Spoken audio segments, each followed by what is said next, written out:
तो 19 अप्रैल को लोकसभा चुनाव के पहले चरण के लिए वोटिंग होने जा रही है। उससे पहले किसान नेता राकेश टिकैत ने हिंदू और राम मंदिर को लेकर बीजेपी और आरएसएस पर निशाना साधा। राकेश टिकैत के बयानों और सवालों का जवाब देने के लिए इस वक्त हमारे साथ विश्व हिंदू परिषद के प्रवक्ता विनोद बंसल मौजूद हैं। विनोद जी, बहुत बहुत स्वागत है आपका। लेकिन उससे पहले राकेश टिकैत ने क्या कहा वो आपको बताना जरूरी है। उन्होंने बीजेपी और आरएसएस पर निशाना साधते हुए कहा कि बीजेपी और आरएसएस ने देश के हिंदुओं को दो श्रेणी में बांट दिया है, एक नागपुरिया हिंदू और दूसरा भारतीय हिंदू। क्या हिंदू होने का प्रमाण पत्र नागपुर से ही मिलेगा? कुछ किसान भी नागपुरिया हिंदू बन रहे हैं। उन्होंने कहा कि भगवान राम हमारे लिए आस्था का विषय है, लेकिन राजनीतिक फायदे के लिए राम के नाम का इस्तेमाल क्यों हो रहा है? बीजेपी आरएसएस राम को राजनीति से क्यों जोड़ रहे हैं? राम मंदिर चुनाव में कोई मुद्दा नहीं है। जाति से जुड़े मुद्दे इस चुनाव में बड़े मुद्दे हैं। 365 सीट जीतने के लिए बीजेपी नया नारा दे, वो नया नारा दे सकती है। एक दिन एक सीट का नारा दे सकती है बीजेपी। ये भी उन्होंने कहा है कि बीजेपी को 400 सीट जीतने का भरोसा अगर है तो फिर चुनाव क्यों हो रहा है, ये कह रहे हैं राकेश टिकैत। तो सबसे पहले राकेश टिकैत का वो बयान आपको हम सुनवा देते हैं, जिसमें उन्होंने सवाल उठाया कि क्या जो लोग सरकार में शामिल नहीं हैं, क्या वो हिंदू नहीं हो सकते? जरा सुनिए। देखो, जिस तरह से धार्मिक वो दिखाया जा रहा है, भाई अगर कोई सरकार में शामिल नहीं है कोई भी आदमी, तो क्या वो हिंदू नहीं हो सकता? या जो सरकार में शामिल होगा वही हिंदू रहेगा, कोई और नहीं हो सकता? ये और हम तो हिंदू परंपरागत तरीके से हैं, सभी लोग उसी को मानते हैं। भाई राम राम तो हमने गांव से सुनी। अब जय श्री राम आया, पहले राम राम था। ये रिफाइंड किया है नाम को, तो ये नाम को रिफाइंड करने वाले कौन हैं?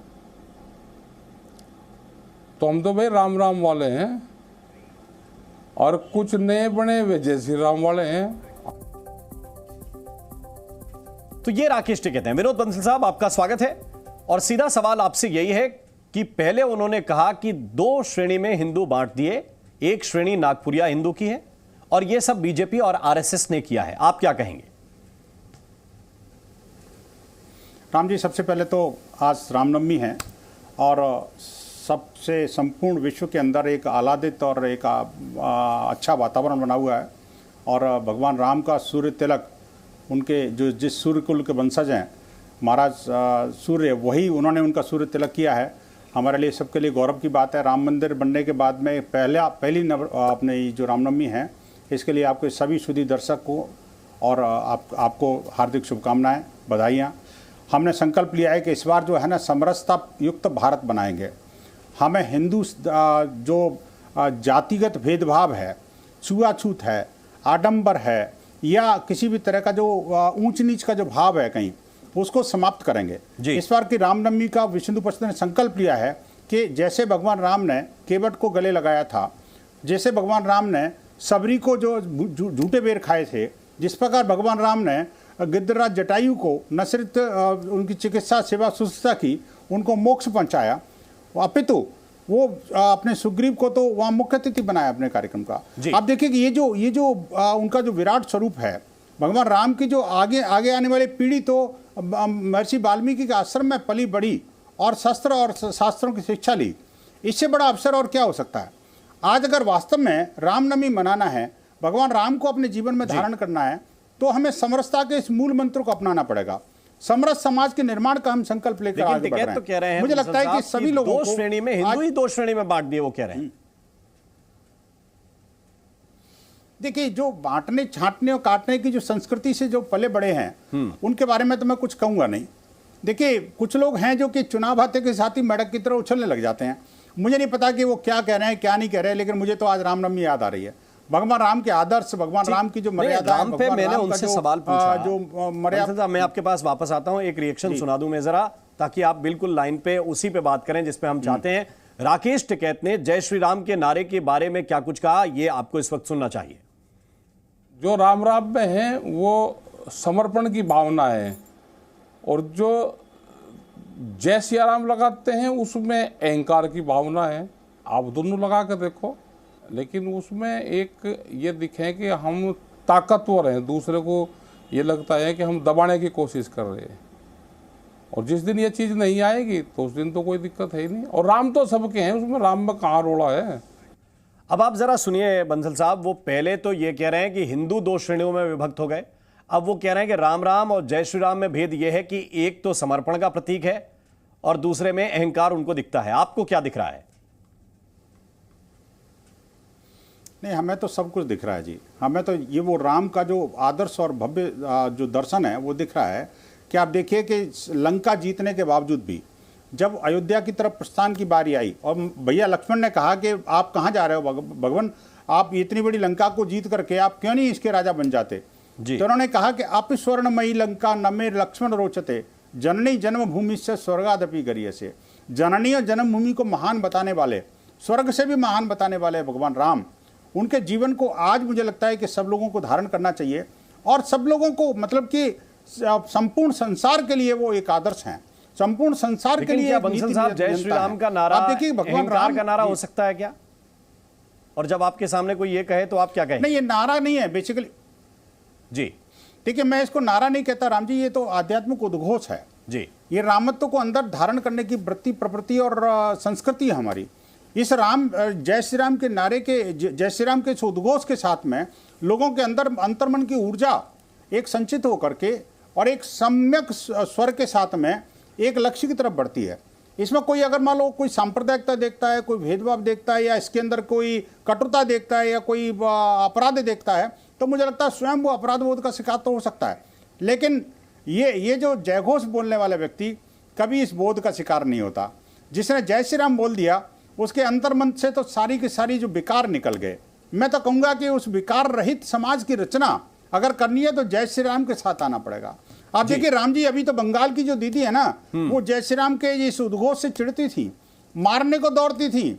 मुझे आज पता लगा कि अभी जो रामनवमी की शोभा यात्रा में वो भी सहभागी होने की बात कर रही हैं। ठीक, देश बदल रहा है जी। लेकिन देश की क्या ये हिंदू होने का प्रमाण पत्र हमको नागपुर से लेना पड़ेगा क्या? वो ये पूछ रहे हैं। हम लोगों को हिंदू मानते हैं कि नहीं मानते हैं? नागपुर से नहीं भैया, नहीं, नागपुर से नहीं, अपने अंतर्मन से लेना पड़ेगा, अपने पिता माता के संस्कारों से लेना पड़ेगा, इस देश की आध्यात्मिक धरोहर से लेना पड़ेगा, इस देश की आध्यात्मिक संस्कृति रामचरितमानस और रामायण से लेना पड़ेगा। भाई, किसी और से लेने की आवश्यकता नहीं है। कम से कम उसकी तरफ जाइए, इस राजनीतिक द्वेष से बाहर निकलिए। आप देखिए, राम तो सबके हैं, सब राम के हैं, उसके बावजूद भी राम से दूरी बनाते हो। उन लोगों से दूर रहिए जो कि राम को लिखित में दे देते हैं कि यहाँ तो थे ही नहीं, राम तो हुए ही नहीं। उन लोगों से भी जरा दूरी बनाइए भाई, जो कि रामचरितमानस की चौपाइयों को उंगली उठाते हैं। मैं कहूंगा कि भैया आप देश समझ रहा है, उन लोगों से भी दूर हो रहा है रामचरितमानस को जलाने वाले हैं। बिल्कुल। और एक और बात बताऊं, और भी कई विषयों को लेकर उनसे बात की है। किसान नेता राकेश टिकैत ने केंद्र सरकार से क्या मांग की और किसानों के लिए वो सरकार से क्या उम्मीद करते हैं, ये भी आपको हम इस वक्त सुनाते हैं। भाई, राम का राजनीति से क्या संबंध है? भाई, जनता पे विश्वास करो, देश लोकतंत्र से चलता है। हमारा ये है कि जनता पर छोड़ दो, जनता जिसको कर देगी। विकास के कामों पर ध्यान दो और किसी की भी सरकारें आए, पार्टी कोई भी हो, जिसकी भी सत्ता आएगी, हमारा ये कि किसान का, गांव का, गरीब का, आदिवासी का, कर्जा माफी का, फसलों के दाम का, इन पे ध्यान दे। बंसल साहब, कौन सी सरकार आपको लग रहा है कि इस काम पे जो टिकैत साहब कह रहे हैं कि विकास पे ध्यान दे, किसान पे ध्यान दे, लोगों की सुविधाओं पे ध्यान दे, कौन सी सरकार बेहतर है? देखिए राम जी, पर उपदेश कुशल बहुतेरे, कुछ लोगों की ऐसी प्रवृत्ति बन गई है एक्चुअली ना, अपने घर में नहीं झांकते कि आखिरकार हम किसानों को कहाँ लेके जा रहे हैं। वो नहीं देखते कि आखिरकार किसानों के लिए हम भला कर रहे हैं, उसका बुरा कर रहे हैं। मुझे लगता है समझना पड़ेगा। अब समय आ गया है कि सबको राम की तरफ लौटना पड़ेगा। राम के उन आदर्शों को, राम की उस जीवन शैली को, राम के उस मर्यादा पुरुषोत्तम स्वरूप को और भगवान राम के और वो जो राम राज्य की परिकल्पना को साकार करने के लिए सबको साथ में आना पड़ेगा। किसी को उपदेश देने से काम नहीं चलेगा। आप देखिए, जहाँ तक संघ की बात करो, राष्ट्रीय स्वयंसेवक संघ का मेरा जीवन करीब करीब 45 वर्ष का है जी। और मेरे जीवन में कभी मैंने नहीं देखा कि कभी किसी मेरे अधिकारी ने ये बताया कि विनोद जी ये करना ये नहीं करना। Do's and don't has never been told to us. लेकिन उनके आचरण, व्यवहार और राष्ट्र के प्रति समर्पण और धर्म के प्रति उनका जो त्याग है वही हमें ऊर्जा देता है। और आज भी हम सब कुछ छोड़ते हुए भी अपना नौकरी पेशा और परिवार को पालते हुए निस्वार्थ भाव से सेवा करते हैं। ये उनके आदर्श ही बताते हैं। काश उन आदर्शों को कुछ और लोगों ने भी सीखा होता। देश की राजनीति से बाहर निकल के जिन्होंने 70 साल तक राज किया, हिंदू समाज को बांटने, काटने, छांटने की जो संस्कृति, प्रवृत्ति बन गई है इन लोगों की, उससे थोड़ा इनको बाहर आना पड़ेगा। अगर ये नहीं बाहर आए तो समाज इनको बाहर कर देगा, ये तय है। ठीक है।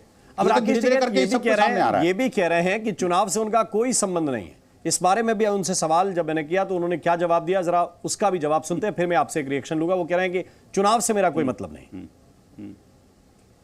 हम पूछते नहीं, हमारा इलेक्शन से कोई संबंध ही नहीं। हम तो वोट डालने जरूर जाएंगे, हम बताते नहीं किसको डालनी। सबको ये लगता है कि हमको दी होगी। ये चल रहा है। अब की बार अलग देखा चुनाव को जो माहौल है ना, अब की बार लोग पार्टियों पे ज़्यादा नहीं जा रहे, वो कैंडिडेट पे ज़्यादा जा रहे। क्षेत्र का कैंडिडेट है, कौन किससे मैं बात कर सकता हूँ। तो ये एक अच्छी चीज़ है कि लोग कैंडिडेट पे जा रहे हैं और जागरूक हो रहे हैं कि भाई कैंडिडेट का मेरा टच है या नहीं है। तो ये भी एक बड़ी चीज़ है। और कैंडिडेट को भी, जिनको भी चुनाव लड़ना होगा, तो कम से कम ये तो होगा कि भाई वो जनता के टच में रहे। तो पार्टी धर्मवाद, पार्टी से ऊपर अब की बार लोग हटे हैं, पब्लिक। तो पार्टी और धर्म से ऊपर उठकर लोग इस बार वोट डालेंगे, ऐसा उनका अनुमान है। और इन्होंने एक बात और कही कि आज की सरकार से सवाल पूछने की हिम्मत किसी में नहीं है। मैं इस पे आपका जवाब लूंगा, लेकिन पहले यह बात भी दर्शकों को सुना देते हैं। भाई पब्लिक की आवाज उसको कहनी चाहिए, लेकिन आज के हालात में तो नहीं है। जो मौजूदा सरकार है इसमें तो किसी की हिम्मत है नहीं कि जाकर सेंट्रल लीडरशिप को कहते। वो चेक कैमरे के सामने ना कहें, लेकिन उनकी कोई हैसियत नहीं है ना, उनको बयान देने की किसी को वो है। भाई बयान भी जब पार्टी के लोग पूछ कर देंगे किसी से कि क्या बयान देना है, अपनी कोई वो ना हो, कोई आगे बढ़ कर बयान ना दे सकता हो, कोई लीडरशिप उभर कर ना आती हो, तो ये लगता है कि उनको भी दबाया जाता होगा वहाँ पे, ये लगता है।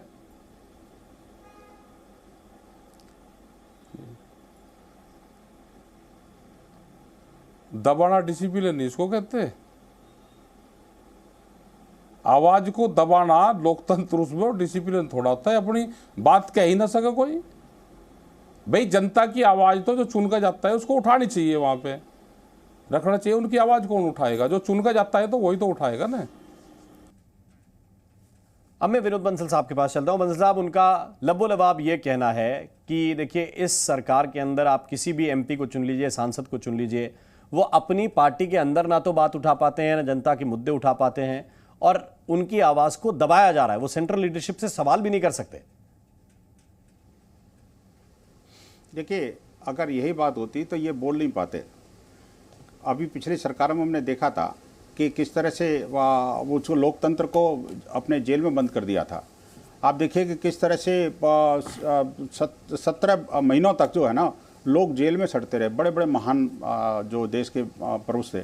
लेकिन अभी देखिए, ये बड़े आराम से खुलेआम में गाली भी दे रहे हैं, खुलेआम कुछ भी बोल भी रहे हैं। ये नेता ना होकर के नेताओं जैसी भाषा भी बोल रहे हैं, और इलेक्शन में पार्टिसिपेट न करने की बात कर रहे हैं, फिर भी इलेक्शन की बात कर रहे हैं। ऐसा क्यों कर रहे हैं आखिरकार? मैं तो ये कहूँगा, देखिए, आज आपके सुधी दर्शक जाग गए हैं। मैं यही प्रार्थना करूँगा, क्या रामनवमी है, राम के उस महान जो संदेश है, देखिए, हमें अब इस लोकतंत्र के महापर्व में 100% मतदान की तरफ जाना है। और निश्चित रूप से मैं आपके माध्यम से ये भी कहूँगा कि सभी लोग धर्म, राष्ट्र और इस राष्ट्रीयता को लेकर के जो लोग समर्पित हैं, जो राम के प्रति समर्पित हैं, जो राम मंदिर के प्रति समर्पित हैं, जिन्होंने काशी विश्वनाथ बनाया, उन सबको अपने आगे लाना है हमें, न के उनको जो सनातन को ध्यान में रखना है। लेकिन आपने लोकतंत्र का भी जिक्र किया, और लोकतंत्र को लेकर राकेश टिकैत का एक बयान है, वो मैं आपको सुना देता हूं। इसके बाद मैं आपसे अंतिम रिएक्शन लूंगा। क्या कहा लोकतंत्र को लेकर टिकैत ने, जरा सुनिए। लोकतंत्र चल कहाँ रहा आपको नहीं पता? भाई चैनल वालों को नहीं पता क्या? भाई कैमरे पे पूछने वाली आपके सवाल दूसरे, अरे वे बता तो रहा ना, देखो, जनता तो वोट उसको कौन जिता रहा है, जनता की मान कौन रहा, ये पता नहीं आपको? भाई यूपी में इलेक्शन कैसे हुआ वो पता नहीं क्या आपको? सब जानकारी है, लेकिन कहने की हिम्मत किसी की नहीं है। हमने ये कहा है, ये बताया है कि पार्टी के जो लोग भी चुनाव लड़े हैं